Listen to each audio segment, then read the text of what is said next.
Hello, hello. Welcome to another episode of Herbal Highlights with Angela Bewick. And Malcolm Saunders. Yeah, it's been a long time. It's been a very long time. I was just yeah. reviewing our notes, and it's been July. Yeah. So that's September, October. It's a 4 few months. months. Yeah. It's a few months. It's been too long. But you know what? It's okay. Yeah, We're back. we're back. We're here. We're Yeah. excited. Mhm. We've been working with herbs nonstop this Totally. whole time. Yeah, life has continued. Production has continued, regardless. Just haven't had the videos. But yeah, we're right back at it. So in this video, we're going to be talking about pitch. Right here, I got a little chunk of some resin. What tree is that from? You know, I would love Good question. to say... You were just thinking of it as you were holding it. Yeah, is it spruce? Is it pine? It's one of those. It's from the conifers. And yeah, here's an interesting question. Do you know the difference between what is pitch and resin? You know, you can use it interchangeably. I was just about to ask you that same question. Yeah. What is the difference? Yeah, okay, so it's actually the same stuff. And we'll get into what is it specifically, and you know, why does it, you know, come out of the tree. Mm-hmm. But you know the stuff, right? That's kind of like oozing down the side of a tree. In the olden days, I would have called it sap. Sap, Mm-hmm. yeah. Okay, so pitch is kind of when it first emerges, and you were making something today with it, and then remember I found that piece that was like nice and like soft. So that would be described more as pitch, and then as it dries and it hardens, it becomes more like a resin. Okay. Yeah. It was cool. It was a little bit like, it reminded me of glue when you're a kid. Right. The pitch rather than the resin. Yeah. It's very gooey and soft. You think it's like chewing gum almost when it's all chewed and stretched out. It was cool. It was very fun to work with. Yeah, so there's all kinds of herbal applications, and maybe even before we get to that, like, you know, there's all kinds of other uses and applications. Like you say, glue, it was used as kind of a natural glue. I was reading that it gets mixed with rabbit or deer scat Yes. and charcoal. Yeah. And you can make a glue out of it. Yeah. Very cool. Yeah, Has to be a vegetarian scat, though, I guess. Right. I don't know how bear would work. Right. Yeah, and that's for all the like fiber. Yeah. Denis actually made me a little art project one time that had like local, like literally like, you know, from the park across the street, all the little rabbit droppings. Okay. Yeah, mixed with that. And then he had carved these little mushrooms out of avocado pits. Oh, I remember those. Yeah. Yeah, they're very cool. And they were like glued onto a stick using this. The natural that method. So horses do not need to suffer for glue. Right. We can make our own from the landscape. The other thing is like waterproofing. Okay. You know, like sealing canoes, that type of thing. Yes. I can see that because I had broken it up. I'd washed all my hands, obviously. But I Right. like to work with the stuff we're making with my hands because I like to feel it. Yeah. And it was so sticky. It was all over me. And of course, water does not take that off. No. Water and soap don't work. So I needed Yeah. tangerine oil and olive oil. And I was rubbing and rubbing and rubbing. Yeah. So I can see how it would be a great protectant. Yeah. Yeah. Resist water. So this is not something to make a tea with. No. No. Anytime we have something with this like terpene rich, they call them volatile terpenes because anything that's volatile, you can smell it. And that's what gives, you know, when you're walking through the forest and you're smelling that forest smell, it's those volatile terpenes. And probably you know about terpenes from various other plants that we've talked about, but it's that component, the constituent of the plant that's really only soluble in either oil or high proof alcohol, Yeah. not water. Yeah. Okay, cool. So in Beverly Gray's book, she quotes an Alaskan elder that says if they could only have one herb, they would take spruce pitch because, quote, it does it all. Wow, that's quite a claim. That is quite a claim. Right? I'm curious about the nutritional properties of it. I have some ideas because I think of it as sort of a more fat-soluble type thing, so there's likely more fat-soluble nutrients in it, maybe? Yeah, and, you know, it's like... different than the needles. The needles are so rich in the water-soluble, like vitamin C. and, yeah. No, I'd be curious. And one thing that we can kind of look to as similar, which has probably been studied, more. I wouldn't say used more, but definitely studied more, which be your frankincense and your myrrh. Yes. Those resins. So yeah, like Denis always says, like, this is the frankincense of our land, the myrrh of our land. And frankincense is getting hard to get good quality. It's kind of a little bit shady. Apparently there's a little bit of possibly frankincense cartel happening. I don't know. Well, in fact, like, we can't even bring it across the border. Like, there's none in Canada right now. CBSA, Canadian Border Services, is not allowing it across. So this might be something that we could... Yeah. Have you ever made a hydrosol? Not yet, this? just from the resin. Okay. I was saving all that stuff that I harvested. No. He gave me this beautiful big bag, and then just before this video, he said, "Do you have any pitch left?" No, I used it all. I used it all for you. Yeah. And for me. I'm going to use it too. But yeah, no, it's all good. Yeah. Yeah. And, this is, the gold of the landscape in the sense that we can, it's abundant. Yes. It can be harvested year round. So, here we are, we're in November, we're moving into those kind of, definitely a lot of the plant life has died. We've had the frost, it's dying back, so there's less to forage. Yep. But you can absolutely still forage this. And it's quite it's prolific. Wonderful. And you don't need to harm the tree. It is a component that comes out when the tree is damaged by either insects or... reckless humans. Yeah, reckless humans, not us. But a true branch comes off or something. There's some sort of need for the tree to protect itself. Yeah. It will create this Totally. Substance. Yeah, in response to an injury or a wound or an opening. So this, as an herbalist, right, you think about like, well, how did people know, right? Like that intuitive side of like just observing nature and like, how did they know what this would be good for? It was just that observation of like, oh, this is the tree, healing a wound, producing a substance to kind of heal and seal the wound, prevent infections. And then humans went like, oh, I wonder if that would work for my wounds. Yep.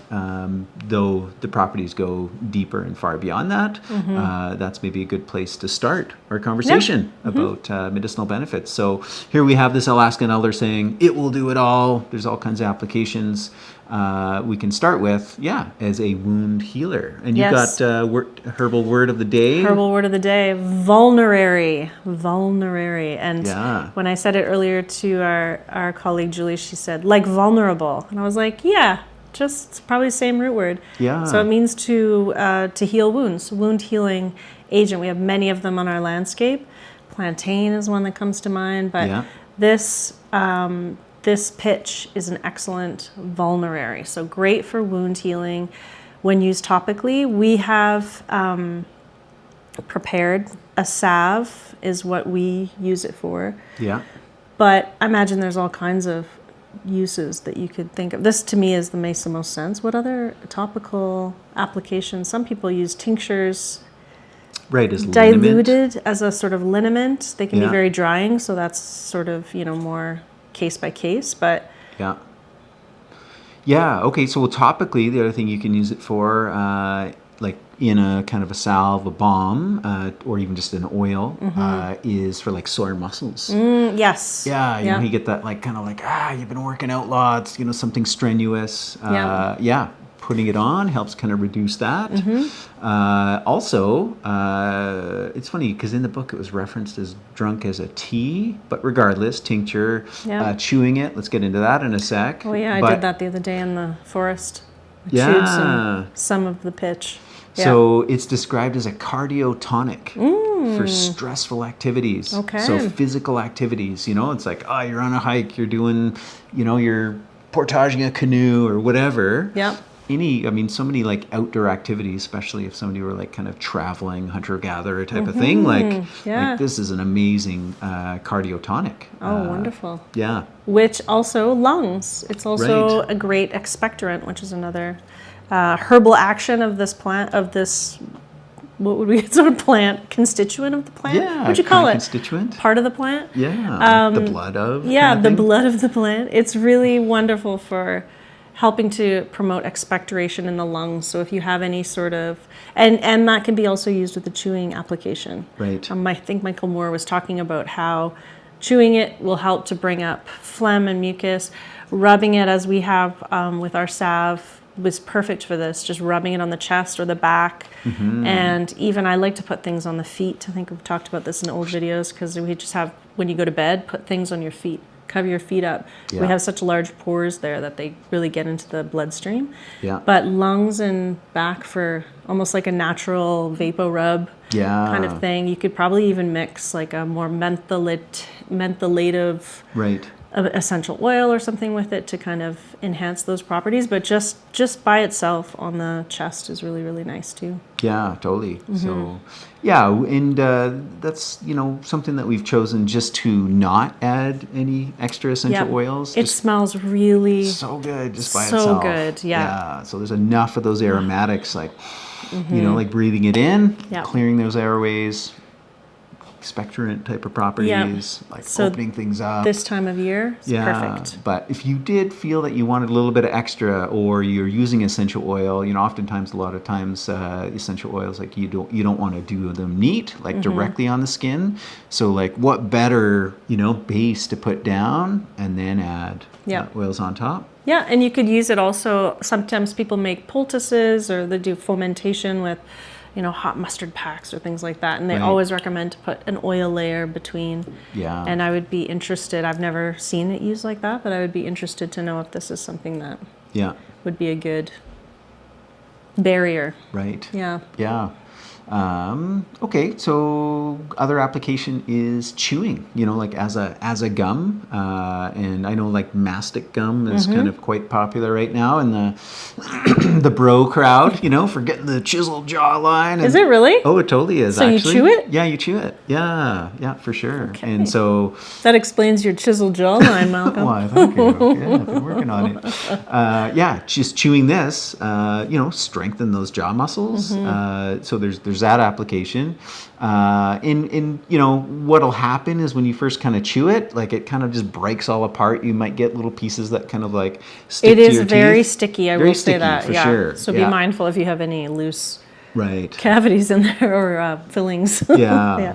But you chew it, and then it does kind of like collect all together again, and you can get a nice little mass of it. Yep. And then let's say if you're like, 5 minutes later you get a phone call, and you want to you can just take it out and you just put it on the counter, and I forgot about that. You come back to it the next day, you can start chewing it again.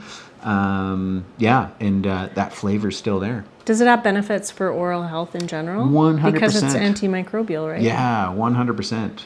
It really, really, really does. So this is anecdotally. There was a woman that joined me on the pine pollen harvesting walk. Her ancestors from kind of, I don't know where in Russia, like Siberia, like up north kind of thing. And her mother was close to 90, grandmother, I believe it was, that had, come to the West because she had moved there, so on and so forth. And first time ever in a dental office. And this dentist called everybody in the office to come look at this woman's teeth because they were incredibly immaculate, especially for her age. Wow. Yeah. And she's like, traditionally this is what they use. And it wasn't That's just chewing awesome. on it. They had some sort of preparation where then they'd apply it. Well, you could, I'm thinking about oil pulling. Could you oil pull with, this is just, I'm just making things up now. Yeah. But this is how this is how humans discover things. Yeah, same effect, right? Yeah. Like whether you're swishing or just kind of chewing it as a gum, it's your saliva is extracting, those compounds are in there. Yeah, and probably helping to balance bacteria in the mouth. Totally. Yeah. Yeah. So she absolutely swore by this. That's awesome. As kind of a foundation. So Well, it has been really fun making it today. We take the resin and we infuse it in oil. We use an olive oil, and then we use a little bit of beeswax to thicken it up, and that is it. That's all. Yeah. We strain it obviously so you don't get the Right. chunks of resin in your thing, but it gave off quite a bit to the oil. It increased our volume of oil quite a bit. I'm really excited to see how it turns out because it smells amazing, it looks amazing, Yeah. and I'm definitely And it was a nice mix Stocking up of on consistencies in terms of like some of it was softer, and that's what we guess probably Yep. just dissolve right in. Yep. And then if it's a little bit harder,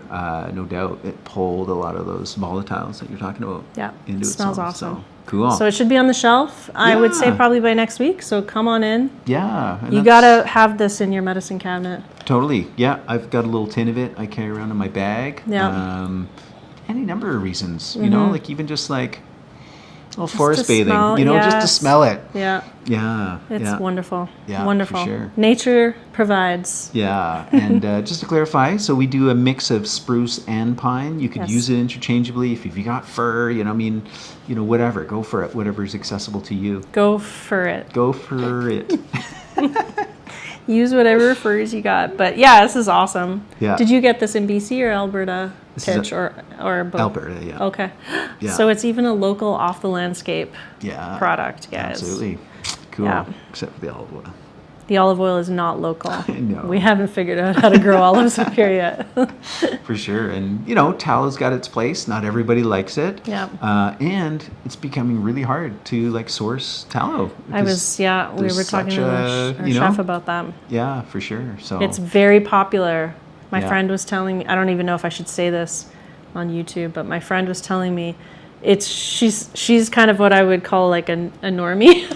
Yeah. Person who doesn't normally shop at Light Cellar. Right. But she was like, tallow's taking off. And I was like, yeah, it is. Yeah, She's like, yeah. it's all over inserts popular social media. Right. Yeah, and then we were joking the other day, just like, you know how like there was a phase where like everybody was a DJ. Yep. You know, like now everybody's a tallow maker. Yep. Everybody makes tallow. Everybody's rendering tallow. But Yeah. there are such things as good, less quality tallow, better quality tallow. So, but Yeah, for sure. same with olive oil. We get good olive oil, so it's a Yeah. cold pressed, Because extra yeah, virgin. going in the skin, you wanna nourish it with the goodness. So, Yeah. all right. Well, thanks for the chat today. Thanks, Malcolm. Yeah, Look for forward sure. to doing this again, not in 4 months, sooner rather than later. Yes. All right. Cool. Okay. Well, give us some love in terms of the thumbs up in the comments. Hope you enjoyed, and we'll see you on the next one. Adios.